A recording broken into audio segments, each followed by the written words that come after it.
तो आज के वीडियो में हम सामान्य विज्ञान से रिलेटेड इम्पोर्टेंट 20 क्वेश्चन डिटेल में डिस्कशन करेंगे। यह सामान्य विज्ञान की सीरीज का पार्ट 47 है, जो कि आने वाले railway, NTPC, group D, SSC, CGL, CHSL, bank आदि एग्जाम के लिए काफी हेल्पफुल है। यह क्वेश्चन विभिन्न प्रतियोगी परीक्षाओं में बार बार पूछे जाता था, बार बार रिपीट होते हैं। सारे क्वेश्चन इंपॉर्टेंट है, इसलिए वीडियो अंत से जरूर देखिए। आइए स्टार्ट करते हैं।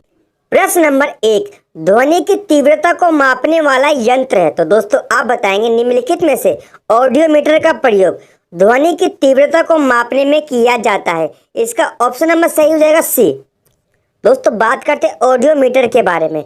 इसके द्वारा ध्वनि की तीव्रता का मापन किया जाता है, जबकि एनीमोमीटर का प्रयोग इसके द्वारा वायु के वेग की माप की जाती है। अगर हम बात करें क्रोनोमीटर के बारे में, तो दोस्तों ये एक ऐसा उपकरण है जो कि तापमान, आर्द्रता, वायु दाब आदि में परिवर्तन होने के बावजूद भी समय का पूर्ण परिशुद्धता के साथ मापन करता है। दोस्तों बात करते हैं ऑडियो फोन के बारे में।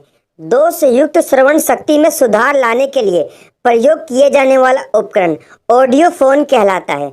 नेक्स्ट क्वेश्चन, प्रश्न नंबर 2, सोनार निम्नलिखित द्वारा प्रयोग में लाया जाता है। तो दोस्तों आप बताएंगे सोनार का प्रयोग नौ संचालकों द्वारा किया जाता है। इसका ऑप्शन नंबर डी इसका ठीक हो जाएगा। दोस्तों बात करते हैं सोनार यानी साउंड नेविगेशन एंड रेंजिंग। इसका प्रयोग नौ संचालकों द्वारा किया जाता है। किसके द्वारा किया जाता है? नौ संचालकों के द्वारा किया जाता है। सोनार की सहायता से महासागर में डूबी हुई वस्तु की स्थिति जानने के लिए उच्च आवृत्ति की अपश्रव्य तरंगों को महासागर की गहराई में भेजा जाता है। यह तरंगे उस वस्तु से टकराकर प्रतिध्वनि के रूप में वापस लौट आती है, जिससे उस खोई हुई वस्तु की स्थिति की जानकारी होती है, जिनकी सहायता से महासागर में डूबी हुई वस्तु की वास्तविक स्थिति की जानकारी मिल पाती है। नेक्स्ट क्वेश्चन, प्रश्न नंबर 3, वॉशिंग मशीन किस सिद्धांत पर कार्य करती है? तो दोस्तों आप बताएंगे वॉशिंग मशीन जो होती है ये अपकेंद्रण सिद्धांत पर कार्य करती है। इसका ऑप्शन नंबर इसका ठीक हो जाएगा। दोस्तों वॉशिंग मशीन तथा दही से मथने वाली मशीन जो होती है वह अपकेंद्रण सिद्धांत पर कार्य करती है। नेक्स्ट क्वेश्चन, प्रश्न नंबर 4, निम्नलिखित में से कौन सी एक सादिश राशि है? तो दोस्तों निम्नलिखित में से विस्थापन यानी डिस्प्लेसमेंट जो होता है यह एक सादिश राशि है। बाकी सभी समय, चाल तथा दूरी ये तीनों एक आदिश राशि है।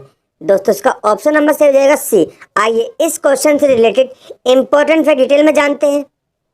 दोस्तों सादिश राशि क्या होती है? तो आप बताएंगे वह भौतिक राशि जिसमें परिमाण और दिशा दोनों ही होते हैं उन्हें सादिश राशि कहते हैं, जैसे संवेग, बल, त्वरण और विस्थापन इत्यादि। किसी वस्तु द्वारा निश्चित दिशा में चली दूरी को विस्थापन कहते हैं। विस्थापन जो होता है एक सादिश राशि होता है। नेक्स्ट क्वेश्चन, प्रश्न नंबर 5, सड़क पर चलने की अपेक्षा बर्फ पर चलना कठिन होता है क्योंकि? तो दोस्तों आप बताएंगे सड़क पर चलने की अपेक्षा बर्फ पर चलना कठिन होता है क्योंकि बर्फ में सड़क की अपेक्षा घर्षण बल कम होता है। इसलिए इसका ऑप्शन नंबर डी इसका ठीक हो जाएगा। सड़क पर चलने में हमें आसानी इसलिए होती है क्योंकि पृथ्वी की सतह खुरदरी होने के कारण घर्षण बल उत्पन्न होता है। उसकी सतह खुरदरी होने के कारण ही हम उस पर पैर टिकाकर पृथ्वी को पीछे ढकेलते हैं और न्यूटन के तीसरे नियम के अनुसार हम आगे बढ़ पाते हैं। इसके विपरीत बर्फ में सड़क की अपेक्षा घर्षण बल कम होता है, इसलिए हम उस पर चलने में आसानी से नहीं चल पाते, इसलिए चलने में हमें कठिनाई उत्पन्न होती है। दोस्तों इस क्वेश्चन से इतनी जानकारी मिलती है। नेक्स्ट क्वेश्चन, प्रश्न नंबर 16, यदि पृथ्वी और सूर्य की दूरी जो है उसके स्थान पर दोगुनी होती है तो सूर्य द्वारा पृथ्वी पर गुरुत्वाकर्षण बल पर क्या प्रभाव पड़ेगा? तो दोस्तों आप बताएंगे यदि पृथ्वी और सूर्य की दूरी जो है वर्तमान में इसकी दोगुनी हो जाती है तो पृथ्वी और सूर्य के बीच में जो गुरुत्वाकर्षण बल है उस पर क्या प्रभाव पड़ेगा? तो इसका ऑप्शन नंबर सी इसका ठीक हो जाएगा। पृथ्वी और सूर्य के बीच में जो गुरुत्वाकर्षण यानी ग्रेविटेशनल फोर्स है ये 1/4 रह जाएगा। नेक्स्ट क्वेश्चन, प्रश्न नंबर 7, जब कोई वस्तु ऊपर से गिराई जाती है तो उसका भार होता है। तो दोस्तों आप बताएंगे जब कोई वस्तु ऊपर से गिराई जाती है तो उसका भार अपरिवर्तित होता है। इसका ऑप्शन नंबर सी इसका ठीक हो जाएगा। दोस्तों एक आदर्श परिस्थिति यानी आइडियल कंडीशन में जब वायु प्रतिरोध को नगण्य माना जाए तब किसी वस्तु को ऊपर से नीचे गिराने पर उसके भार में कोई परिवर्तन नहीं होता, क्योंकि उसका द्रव्यमान और उस पर लगने वाला गुरुत्वीय त्वरण अपरिवर्तित रहता है। नेक्स्ट क्वेश्चन, प्रश्न नंबर 8, हवा में लोहे और लकड़ी की समान भार की गेंद को समान ऊंचाई से गिराने पर क्या होता है? तो दोस्तों आप बताएंगे, हवा में लोहे और लकड़ी की समान भार की गेंद को समान ऊंचाई से गिराने पर लकड़ी की गेंद बाद में गिरेगी, यानी लोहे की गेंद पहले गिरेगी और लकड़ी की गेंद बाद में गिरेगी। इसका ऑप्शन नंबर सही हो जाएगा सी।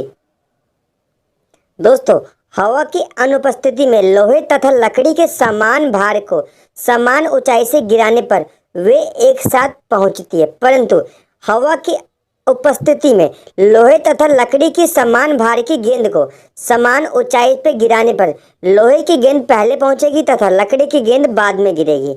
नेक्स्ट क्वेश्चन, प्रश्न नंबर 9, ठोस कपूर से वाष्प बनने की प्रक्रिया क्या कहलाती है?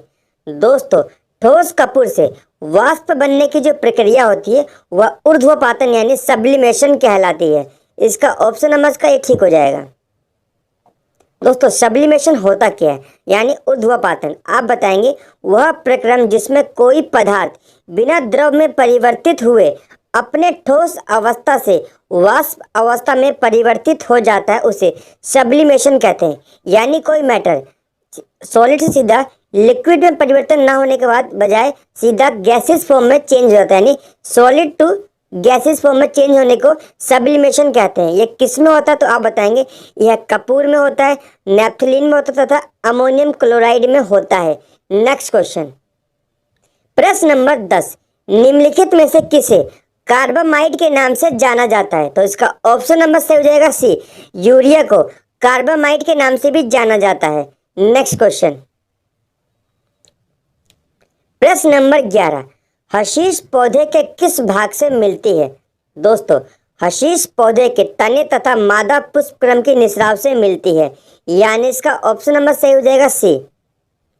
हशीश भांग के पौधे से तैयार किए गए एक मादक पदार्थ होता है, यह तने तथा मादा पुष्पक्रम के निस्राव से प्राप्त होता है। नेक्स्ट क्वेश्चन, प्रश्न नंबर 12 है, विद्युत हीटर की कुंडली बनाने में किसका प्रयोग किया जाता है? तो दोस्तों विद्युत हीटर की कुंडली बनाने में नाइक्रोम का प्रयोग किया जाता है। इसका ऑप्शन नंबर डी इसका ठीक हो जाएगा। प्रश्न नंबर 13, मानव गुर्दे में होने वाली पथरी में ज्यादातर होती है, तो क्या होती है ज्यादातर? आप बताएंगे, मानव गुर्दे में होने वाली पथरी में ज्यादातर होती है कैल्शियम ऑक्जेलेट, यानी इसका ऑप्शन नंबर इसका ए ठीक हो जाएगा। प्रश्न नंबर 14, हमारे शरीर में रक्त का दाब होता है, कितना होता है? तो आप बताएंगे, हमारे शरीर में रक्त का दाब जो होता है वायुमंडलीय दाब से कम होता है, यानी इसका ऑप्शन नंबर इसका ठीक हो जाएगा। नेक्स्ट क्वेश्चन, प्रश्न नंबर 15, जब पानी में साधारण नमक मिलाया जाता है तो पानी के क्वथनांक यानी बॉइलिंग पॉइंट तथा हिमांक बिंदु यानी फ्रीजिंग पॉइंट पर क्या प्रभाव पड़ता है? तो आप बता देंगे, जब पानी में साधारण नमक मिलाया जाता है तो इससे होता है पानी का जो क्वथनांक होता है वो बढ़ जाता है, परंतु इसका जो हिमांक होता है वह घट जाता है। इसका ऑप्शन नंबर डी इसका ठीक हो जाएगा। प्रश्न नंबर 16, ओजोन परत के डिप्लेशन का प्रमुख कारण निम्नलिखित में से कौन सा है? तो आप बताएंगे, ओजोन परत के डिप्लेशन का जो प्रमुख कारण होता है वो CFC होता है। क्या होता है? क्लोरोफ्लोरोकार्बन होता है। इसका ऑप्शन नंबर बी इसका ठीक हो जाएगा। दोस्तों ओजोन परत के क्षयीकरण यानी डिप्लेशन का जो प्रमुख कारण होता है क्लोरोफ्लोरोकार्बन होता है। यह ऊपरी वायुमंडल में क्लोरीन मूलक उत्पन्न करते हैं जो कि ओजोन परत के क्षय के लिए जिम्मेदार है। दोस्तों बात करते हैं ओजोन गैस के बारे में। ओजोन गैस को O3 के रूप में डिनोट किया जाता है। यह वायुमंडल में समताप मंडल में पाई जाती है। किस में पाई जाती है? यह वायुमंडल में समताप मंडल यानी स्ट्रेटोस्फीयर में पाई जाती है।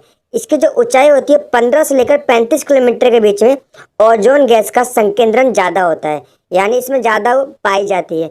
ओजोन गैस जो होती है यह सन से आने वाली अल्ट्रावायलेट किरणों को अवशोषित कर लेती है। नेक्स्ट क्वेश्चन, प्रश्न नंबर 17, धावन सोडा होता है।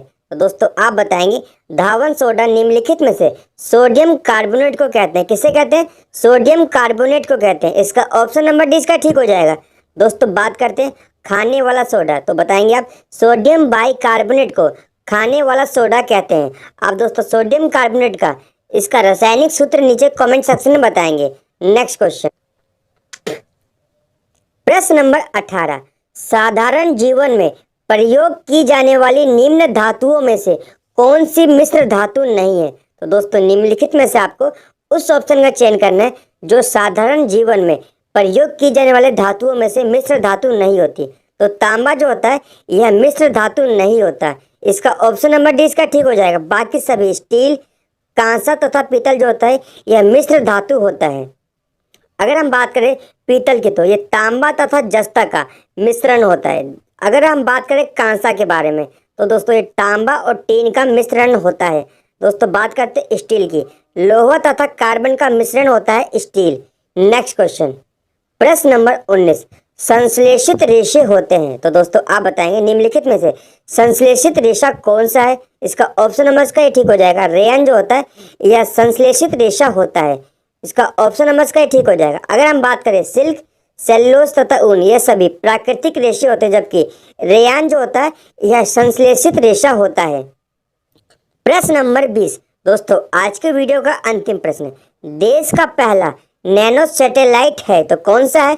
आप बताएंगे जुगनू जो है यह देश का पहला नैनो सैटेलाइट है। इसका ऑप्शन नंबर 20 का ठीक हो जाएगा। दोस्तों देश का पहला नैनो सैटेलाइट जुगनू है, जबकि आदित्य जो है इसरो का सौर अभियान यानी सोलर मिशन है। जबकि बात करें हम जूनो के बारे में तो दोस्तों जूनो जो है यह नासा का जुपिटर मिशन है।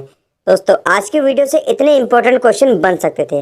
अगर आपको वीडियो हेल्पफुल लगती है वीडियो को लाइक करिए, चैनल को सब्सक्राइब करिए और इस वीडियो की PDF आप SSC मेकर टेलीग्राम चैनल से प्राप्त कर सकते हैं। धन्यवाद दोस्तों।